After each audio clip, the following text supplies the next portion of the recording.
কত হয়েছে দিদি? 30 টাকা হয়েছে দিদি। আচ্ছা 1 মিনিট।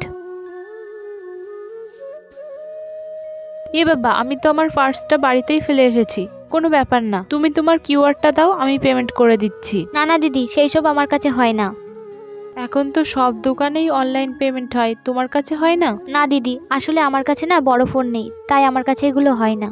দেখো না, চেনাশোনা যদি কেউ হয়, তার যদি অনলাইন পেমেন্ট থাকে। না দিদি, আমার তো চেনা জানা কেউ নেই যার কাছে অনলাইন পেমেন্ট হবে। আর যে আছে তিনি গ্রামে গেছেন। কি করি এখন? দিদি দেখুন না, আপনার কাছে যদি কোনো খুচরো টাকা থাকে, 10-20 টাকা তো হয়ে যাবে নিশ্চয়ই।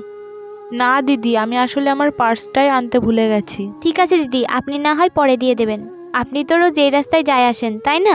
তুমি তো আমাকে চেনেও না, আমি যদি এই রাস্তায় আর কখনো না কোনো আসি। ব্যাপার না দিদি, আপনি না হয় আমার টাকাটা নিয়ে চলে যাবেন, কিন্তু আমার ভাগ্য সেটা তো আপনি নিয়ে যেতে পারবেন না।